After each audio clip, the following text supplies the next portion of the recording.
Hello दोस्तों, GDS all news channel में आपका बहुत बहुत स्वागत है। तो दोस्तों, आज मैं बताने वाला हूं कि जब आप सेंट्रल गवर्नमेंट एम्प्लॉय बनते हैं, चाहे वो आप जीडीएस से एमटीएस पोस्टमैन पीए या फिर किसी भी सेंट्रल गवर्नमेंट में जॉब जॉब लेते हैं, तो उसमें अवकाश कितने मिलते हैं, कितनी छुट्टियां मिलती हैं आपको आपको साल भर में कितनी छुट्टियां मिलती हैं। तो मैं वो आपको बताने वाला हूं क्रम बाय क्रम। तो सबसे पहले वीडियो में एंड तक बने रहिए, मैं आपको एक एक जानकारी दूंगा और बताऊंगा कि कितनी छुट्टियां मिलती हैं। तो चलिए दोस्तों, शुरू करते हैं। सबसे पहले आप बात करते हैं सीएल की। सीएल मतलब होता है कैजुअल लीव।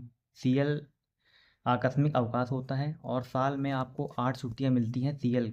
मान लीजिए घर पर कुछ आवश्यक काम है या मेडिकल इमरजेंसी है, अचानक से आपको ऑफिस आप नहीं आ सकते, तो आपको 8 छुट्टियां मिलती हैं। आप IT 2.0 के उसमें अप्लाई कर सकते हैं। लीव में सेक्शन में जा करके अप्लाई कर सकते हैं, कोई भी छुट्टी हो, है ना। तो सबसे पहला हो गया सीएल। दूसरा होता है ईएल। ईएल मतलब इमरजेंसी लीव। आपको पूरे साल में 30 इमरजेंसी लीव मिलती है। सबसे पहला होता है जनवरी में 15 और जुलाई में 15, टोटल 30 ईएल, है ना। CL EL. और बात करते हैं अब एचपीएल की। एचपीएल मतलब होता है हाफ पे लीव। इसको मेडिकल तौर पर गिना जाता है। जैसे आप मान चलिए बीमार हैं तो आपको हाफ पे लीव मिलती है 10। मतलब 10 एचपीएल मतलब 5 दिन की छुट्टी के बराबर होता है, क्योंकि हाफ हाफ मिला करके 10 मतलब 5, है ना। तो आपको 10 छुट्टी मिल गई एचपीएल की जनवरी में और 10 मिल गई जुलाई में, टोटल 20 एचपीएल मिलते हैं। इसको मेडिकल के आधार पर माना जाता है, या आप यदि मेडिकल लगा करके चले जाते हैं ऑफिस से तो इसको कन्वर्ट कर लिया जाता है ना। अब एक बात मैं और बताता हूँ कि जब आपकी एचपीएल ख़त्म हो जाती है और आपका मेडिकल 20 दिन से ज़्यादा का हो जाता है, मान के चलिए 15 दिन का हो गया, 25 दिन का हो गया, तो आपकी जो ईएल रहती हैं, इमरजेंसी लीव, उससे आपको एडजस्ट करके, वो जो ईएल रहती है उसको एडजस्ट करके आपको छुट्टी को मैनेज कर लिया जाता है ना। जिसके कारण आपकी सैलरी नहीं कटती है, आपकी सैलरी पूरी आ जाती है ना। कभी कभी ऐसा होता है कि आपके पास ईएल तो हैं पर एचपीएल नहीं होती है, तो वो एचपीएल ईएल को कन्वर्ट करके एडजस्ट कर ली जाती हैं और छुट्टियों को अपना मैनेज हो जाती हैं। वो छुट्टियाँ आपकी IT 2.0 से माइनस हो जाएंगी और आपकी सैलरी पूरी आ जाती है। तो ये एडजस्टमेंट हो जाता है। और इसी एचपीएल को जब ईएल में बदला जाता है तो इसको कम्यूटेड लीव के नाम से जाना जाता है, जो एचपीएल को फुल लीव में बदल देता है आपकी, है ना। तो ये आपका हो गया सीएल ईएल एचपीएल, है ना। अब बात करते हैं आरएच। आरएच होता है रिस्ट्रिक्टेड हॉलीडे। कोई भी त्यौहार फंसता है तो एक अपने डाक विभाग के कैलेंडर में 2 आरएच मिलते हैं, है ना। जो मतलब कोई भी किसी भी दिन आप आरएच ले सकते हैं, उसमें कोई ये नहीं रहता। आपको कैलेंडर में हरा हरा दिया रहता है अलग से, जो हरा हरा रहता है वो आरएच के लिए जाना जाता है। तो डीओपी के कैलेंडर में आप देखेंगे तो ये किसी भी विभाग के कैलेंडर में आप देखेंगे तो आरएच आपको मिल जाता है। तो 2 मिलते हैं पूरे साल में, वो लेफ्ट हो जाते हैं।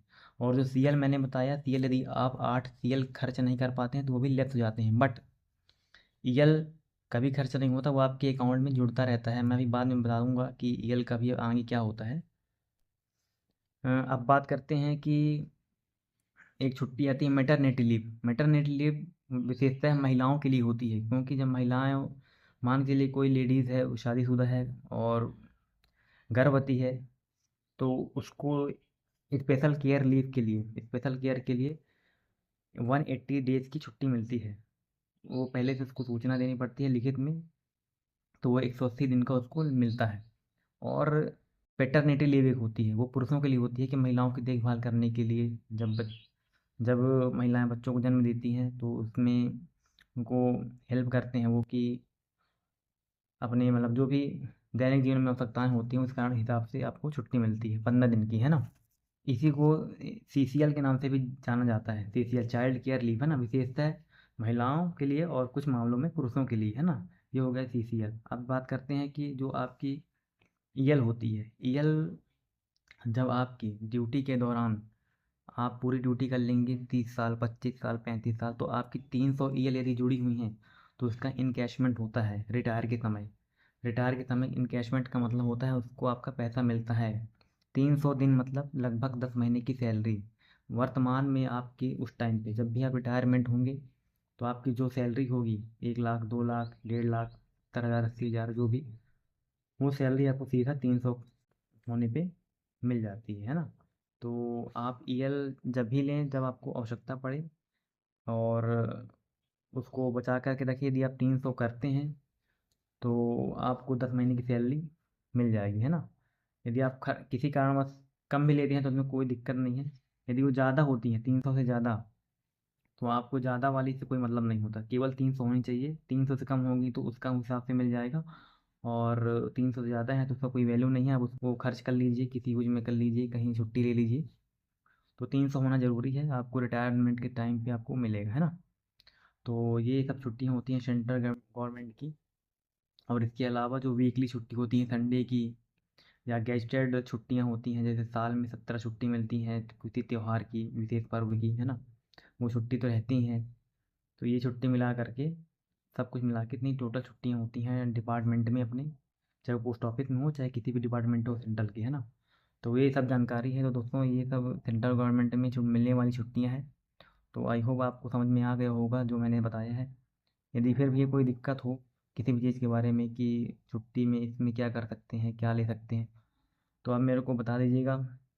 और जो ईएल होती है उसके लिए SR1 फॉर्म भरा जाता है, SR1 ईएल के लिए भरा जाता है।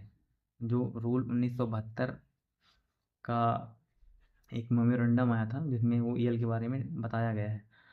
तो ये रही जानकारी। यदि आपको जानकारी अच्छी लगी हो तो चैनल को सब्सक्राइब कर लीजिएगा, और जो भी कमेंट में दिक्कत होता आप बता सकते हैं, मैं आपको और समझा दूँगा। तब तक के लिए धन्यवाद, मिलते हैं नेक्स्ट वीडियो में। धन्यवाद।